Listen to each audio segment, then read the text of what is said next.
محمد رسول الله. إن الحمد لله نحمده ونستعينه ونستغفره ونعوذ بالله من شرور أنفسنا وسيئات أعمالنا. من يهد الله فلا مضل له ومن يضلل فلا هادي له، وأشهد أن لا إله إلا الله وحده لا شريك له، وأشهد أن محمدا عبده ورسوله. يا أيها الذين آمنوا اتقوا الله حق تقاته ولا تموتن إلا وأنتم مسلمون.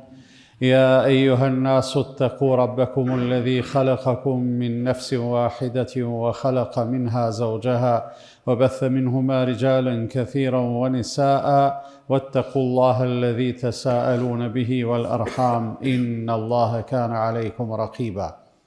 يا أيها الذين آمنوا اتقوا الله وقولوا قولا سديدا يصلح لكم أعمالكم ويغفر لكم ذنوبكم، ومن يطع الله ورسوله فقد فاز فوزا عظيما.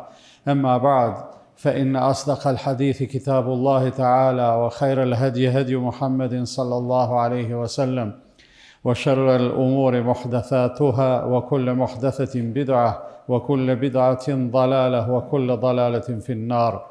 ثم أما بعد. Falënderimet të takojnë Allahut të madhëruar, atë e falenderojmë, prej tij ndihmë dhe falje kërkojmë. Atë që udhëzon Allahu nuk ka kush që e humbë, dhe atë që Allahu e lën në humbje nuk ka kush që e udhëzon. Dëshmojmë se nuk ka të adhuruar me të drejtë përveç Allahut, dhe dëshmojmë se Muhamedi sallallahu alaihi wasallam është robi dhe i dërguari i tij. Të nderuar vëllezër, muaji i bekuar i Ramazanit është mes tjerash edhe jubileu i zbritjes së Kur'anit. Për arsye se edhe ajo zbritja e plot prej Lauhi Mahfudhit në qiellin e kësaj dunjaje, por edhe fillimi i zbritjes së pjesëshëm të Kur'anit të Muhamedi sallallahu alaihi wasallam ka ndodhur pikërisht në muajin e Ramazanit. Allahu i madhëruar kur flet për Ramazanin në ajetin e vetëm që përmendet Ramazani me emër në Kur'an, thot shahru Ramadan alladhi unzila fihi al-Quran. Muaji Ramazan është ai në të cilin ka zbrit Kur'ani.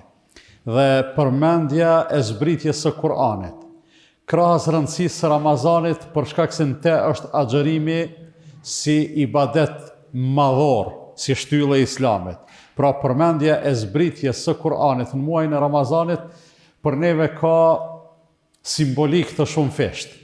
Për arsye se Allahu në radhë të parë na e kujton se sa mirësi e madhe e ka prek njerëzimin me zbritjen e Kur'anit.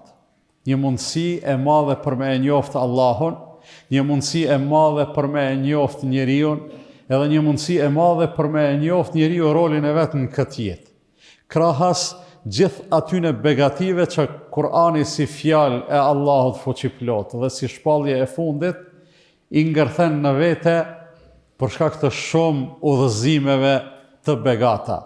Dhe duke qenë se ne jetojmë një kohë e cila historikisht në ndan nga zbritja e Kur'anit vite e shekuj, e nuk jemi dëshmitar të asaj zbritjeje konkrete, ne duhet të përjetojmë si besimtar që jemi zbritjen e Kur'anit në tokë. Duhet në radhë parë të jemi mirënjohës Allahut të madhëruar që na ka bë pasues të rrugës së Kur'anit, që na ka bë besimtar në Kur'anin, që na ka bë pasues të rrugës së Muhamedit sallallahu alaihi wasallam, të cilit i erdhi shpallja e fundit edhe vet ishte pejgamberi i fundit.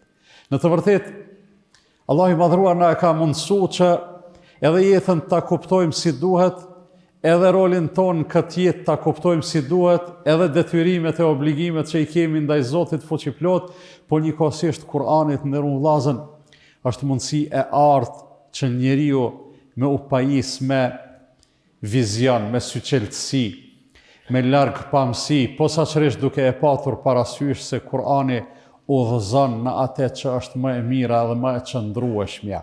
Allah i madhruar thot, inna hadha al-Qur'ana yahdi lillati hiya aqwam. Vërtet ky Kur'an udhëzon ka ajo e cila është më e çelluara, më e mira dhe më e drejta. Wa yubashshiru al-mu'minin alladhina ya'maluna as-salihati anna lahum ajran kabira, dhe i përgëzon besimtarët të cilët bojnë vepra të mira se atyne u takon shpërblim shumë i madh. Njeriu i cili jeton me Kur'an, njeriu i cili lidhet me Kur'an, i fiton këto dy gjana shumë të rëndësishme. E para, në jetën e tij ka udhërrëfyes për çdo udhkryq. Jeta është plot udhkryqe. Shpeshherë ndodhemi në situata të tilla që nuk dim ka më mbajt. Në Kur'an e ke për secilën situatë të këtill e ke nga një udhëzim, e ke nga një përgjigje. Edhe është shumë e natyrshme me thonë pjesa dërmuese e jonja, me thonë mirë, po une kur të mëri në udhkryq nuk kam vakt me marrë me i lexu Kur'anin në 604 faqe, 114 sure, 6236 ajete për me gjetë udhëzimin për udhkryqin. E vërtet është. Mirë, po ne duhet ta lexojmë atë edhe të njihemi me te paraprakisht, edhe prapë, edhe kjo nuk është thirrje që të gjithë të bëhemi dietar, edhe të gjithë bëhemi njohës të mirëfill të Kur'anit, për arsye se një gjë e tillë është pothuajse e paarritshme. Mirë, po të gjithë e kemi borxh. Në radhë të parë Kur'anin jo vetëm me e besu si fjalë e Allahut fuqiplot, po edhe me e respektu si të këtill, edhe me e pas një konsiderat të veçantë për Kur'anin. Thot dikush prej urtakëve të gjeneratave të hershme, thot dallimin mes gjeneratave të hershme të muslimanëve, edhe atyne të mëvanshme, qëndron se ata e konsideronin Kur'anin një grumbull, një tërsi porosish të ardhuna nga Zoti i gjithësisë. Ata natën nga dëshira e madhe edhe nga kurreshtja e madhe për me ditë çka ka thonë Zoti, e lexonin Kur'anin. E lexonin edhe njiheshin me ato porosi.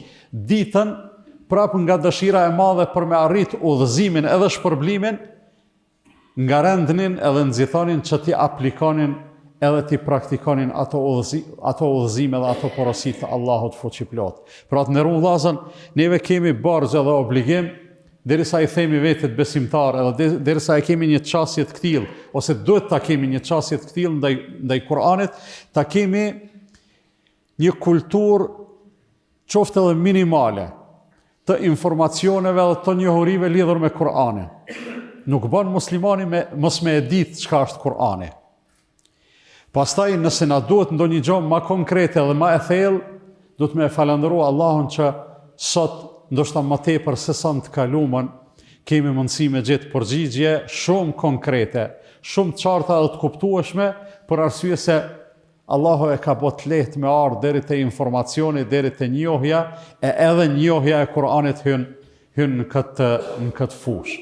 Andaj duhet kemi një konsiderat të këtill, duhet ta konsiderojmë Kur'anin si fjalë të cilën Allahu i madhruar e ka zbritur në tokë, e ka lëshuar në tokë për neve, për secilin prej neve.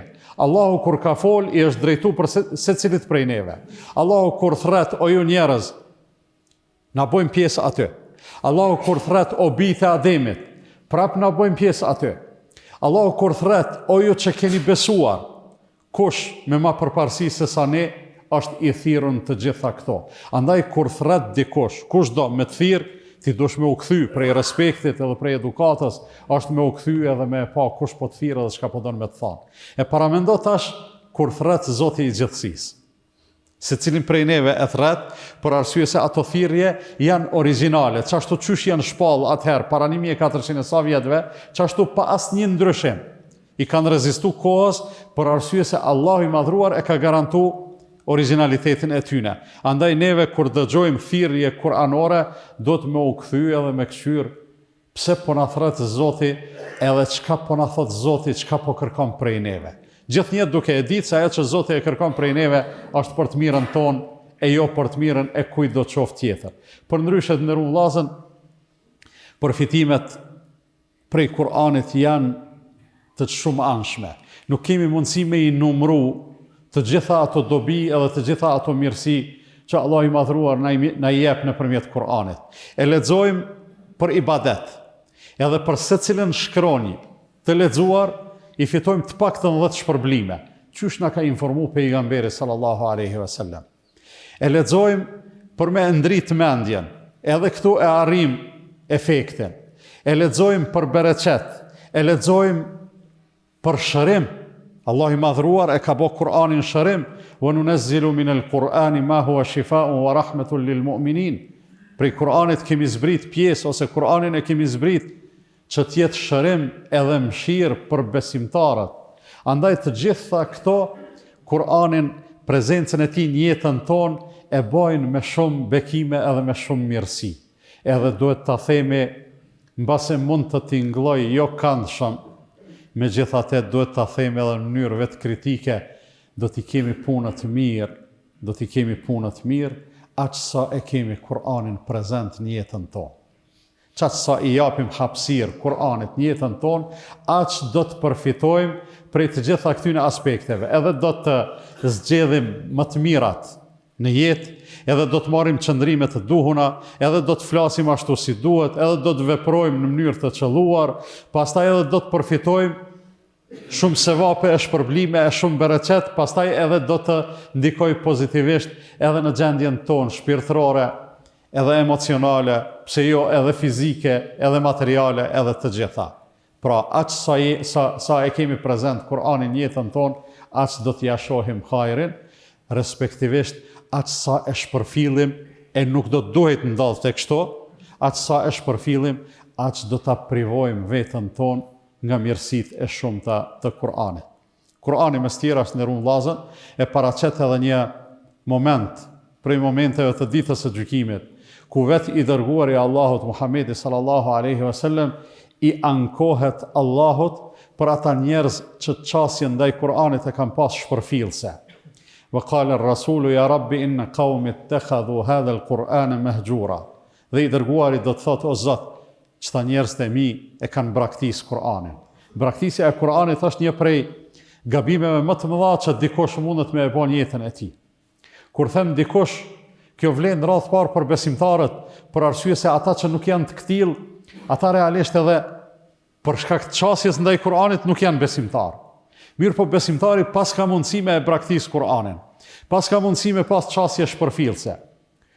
Nuk interesohet me e ditë çka thot Kur'ani, nuk e lexon, nuk interesohet me e kuptu, nuk merr pjesë aty ku shpjegohet Kur'ani, nuk vepron si mas tij e kështu me radhë. Të gjitha këto ngecje realisht e bojnë besimtarin që të jetë në një farë mënyrë i akuzuar për braktisjen e Kur'anit. E kush dëmtohet më shumti prej kësaj? Askush më shumë se sa vetë ai i cili e ka braktis Kur'anin. Andaj, Allah i madhruar e ka lëshu Kur'anin si një litar të fuqishëm edhe të sigurt, për të nxjerrë të gjithë ata të cilët janë në gremin, për të nxjerrë edhe si mundësi për të shpëtuar të gjithë ata të cilët potencialisht do të jenë në humbje edhe në shkatrim. Kur'ani është ajo e cila besimtarit i garanton shpëtim, i garanton edhe i ofron rrugdalje edhe zgjidhje nga çdo situatë e pakëndshme, edhe nga çdo gjendje me probleme e me halle. Andaj është humbje e madhe me qenë musliman, e me e pas pranë vetës këtë Kur'an të mrekullueshëm e mos mja pa hajrin. Përndryshe të gjithë do të përfitojmë prej tij për atë sa kemi interesim, e kur ekziston interesimi, atëherë do të me vepru me hapa konkret. Kur'ani nuk është diçka që kuptohet duke pa ëndra. Për Kur'an do të me u mundu, për Kur'an do të me mësu. Ai cilit i ka zbrit Kur'ani, që është Muhamedi sallallahu alaihi wasallam, e që prej njerëzve nuk ka pas edhe nuk do të ketë kur njeri që fjalët e Allahut i kupton edhe i njeh më mirë se ai, edhe ai gjatë jetës së tij e ka apliku me e pas një mësues me të cilin mëson, edhe me të cilin përsërit. Ai ka qenë Xhibrili. Ka ardhur në transmetim, thot pejgamberi sallallahu alaihi wasallam ishte njeriu më dorëlir edhe më bujar, më bamirës. E hala më bamirës bëhej në Ramazan kur e takonte Xhibrilin me të cilin e përsërisnin Kur'anin. Paramendoni të ndërruar vëllezër, dy krijesat më madhështore, njëri prej njerëzve, njëri prej melaçeve. Xhibrili edhe Muhamedi alayhi salatu wassalam në Ramazan kanë pas takim të rregullt për me mësua dhe me përsërit Kur'anin ndërmjet vete. Kjo na jep me kuptu se secili prej neve ka nevojë, secili pa përjashtim, edhe unë që po flas. Edhe kushdo që i thot vetit ekspert edhe një si miri Kur'anit, e që ka tillë sigurisht, se cili ka nevojë me e pas edhe dikan që i zbërthejnë kuptimet e Kur'anit edhe më tepër, që i përsërisin ato, që i shtjellojnë ndërmjet vete, për arsye se Kur'ani është burim i pashtershëm i kuptimeve të mira, i ideve pozitive, i mësimeve të qëndrueshme edhe të nevojshme për njerëzime. Allahun e madh e lutim që të na mundsoj që posaçërisht në këtë Ramazan t'ja bojmë vetës një zbritje të Kur'anit nga raftat aty ku e majmë Kur'anin në tavolinat tona, edhe nga teoria në praktikat tona. Është mundësi e artë edhe kur nuk është vonë. Ka njerëz nderuar vllazën që në moshë të shtyme, me 70, 80, 90 vite, le që e lexojnë Kur'anin edhe me e kuptu çka thot Kur'ani, po e mësojnë edhe përmendsh. Për arsye se Allahu e ka bërë të lehtë edhe e ka bërë të mundshëm Kur'anin, andaj Allahu na mundsoft që jetën tonë ta përmirësojmë edhe t'i japim vlerë me fjalën e tij. E them këtë që dëgjua dhe kërkoj falje për Allahut për vete edhe për ju, andaj ju kërkoni falje se Allah është falës dhe mëshirues.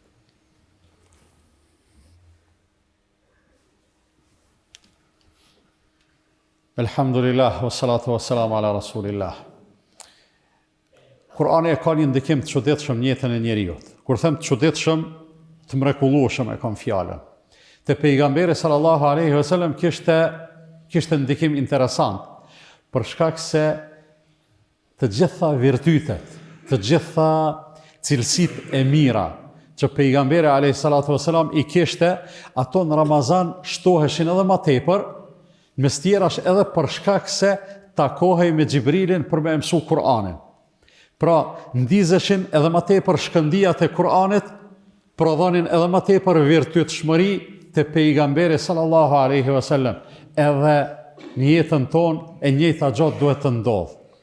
Në të kaluarën dietarët kanë shkruar libra, mes tjerash kanë shkruar libra edhe për etikën ose sjelljen e atyre që lexojnë Kur'an. Nuk është qëllimi veç sjellja duke lexuar Kur'an, çish do të më rajt ulun, e çish do të më majt Kur'anin, e çish do të më pas abdest, e çish do të më fillu me bismillah. Jo për ata, por sjellja që prodhohet te një njeri i cili ka lidhje me Kur'anin. Një njeri i cili e lexon Kur'anin, ai pastaj sjellja e tij do të jetë e dallueshme. Për arsye se shoqërimi me Kur'anin është shoqërim i vazhdueshëm, fillon në këtë dunjë, nuk ndërpritet asnjëherë derisa të përfundoj besimtari në xhennet. Pejgamberi sallallahu alaihi wasallam na ka tregu se pikërisht Kur'ani edhe agjerimi do të jenë dy shefatxhit më të mëdhej për secilin prej neve në ditën e Kiametit. Kur'ani do të thotë o Zot, unë e kam lënë pa flajt natën, ky tu më lexu mu, kam et pa xhum, çoj në xhennet. Agjerimi thotë o Zot, ky ditën nuk kam ujt me u ngop as me ujë as me buk, për shkak se ka qenë agjerueshëm, çoj në xhennet. Dhe pejgamberi sallallahu alaihi wasallam tregon se Allahu e pranon atë shefat, edhe atë angazhim, edhe të Kur'anit, edhe të agjerimit. Andaj kemi mundësi të arta që nëpërmjet Kur'anit në radhë të parë ta përmirësojmë jetën tonë në të gjitha aspektet, po gjithashtu ta përmirësojmë edhe statusin tonë në jetën e përtejme. E përmendat nderuar vllazën, transmetimin se pejgamberi sallallahu alaihi wasallam ishte shumë gjymert, shumë bujar, shumë dorëlir gjatë gjithë jetës. Kur nuk ka ndodhur dikush ati të bekumi me i lyp diçka, i me thoni jo. Madje nëse nuk ka pas për vete, e ka qute dikush tjetër, ose ka lyp prej dikujt, ose ka marrë hua, e ka shti vetën në borxh për me e sliru dikën. Kështu ka qenë pejgamberi sallallahu alaihi wasallam gjithmonë. Në Ramazan ka qenë edhe më gjymert për shkak se e ka taku Xhibrilin edhe me te e kanë mësu Kur'anin. Andaj, Kur'ani duhet të prodhojë te ne vepra, duhet të prodhojë te ne qëndrimet duhura, duhet na udhëzojë që të ecim në kahjen edhe në drejtimin e duhur, po gjithashtu duhet të na përmirësojë edhe në ibadetet tona. Allahu i madhruar e boft ato udhërofyesin ton në këtë jetë, e shoqëruesin ton edhe në varr, edhe në përjetësi. Para se të përfundoj, t'ju informoj të nderuar vllazën, duke qenë se jemi në muajin e bekuar të Ramazanit edhe e kemi traditë që gjatë Ramazanit me e qitë posteqin, edhe sot do ta qesim posteqin për nevojat e bashkësisë islame. Është kohë e rahmetit, është kohë e bamirësisë, andaj edhe ju sado që tregoni solidar, veç bëjeni mend se Allah i madhruar është ai i cili do t'ju shpërblej e do t'ua kompenzoj. Inna Allaha wa malaikatahu yusalluna ala an-nabi ya ayyuhalladhina amanu sallu alayhi wa sallimu taslima. Allahumma salli ala Muhammadin wa ala ali Muhammad kama sallaita ala Ibrahim wa ala ali Ibrahim innaka Hamidum Majid. وبارك على محمد وعلى آل محمد كما باركت على إبراهيم وعلى آل إبراهيم إنك في العالمين حميد مجيد. اللهم أعز الإسلام والمسلمين وأذل الشرك والمشركين وانصر من نصر الدين واخذل من خذل المسلمين. اللهم من أرادنا والإسلام والمسلمين بسوء فرد سوءه وكيده على نحره وأشغله بنفسه واجعل تدبيره تدميره يا رب العالمين. اللهم ردنا والمسلمين جميعا إلى الإسلام ردا جميلا. اللهم آت نفوسنا تقواها وزكها أنت خير من زكاها أنت وليها ومولاها. عباد الله إن الله يأمر بالعدل والإحسان وإيتاء ذي القربى وينهى عن الفحشاء والمنكر والبغي يعظكم لعلكم تذكرون وأقم الصلاة. لا إله إلا الله لا إله إلا الله لا إله إلا الله محمد رسول الله.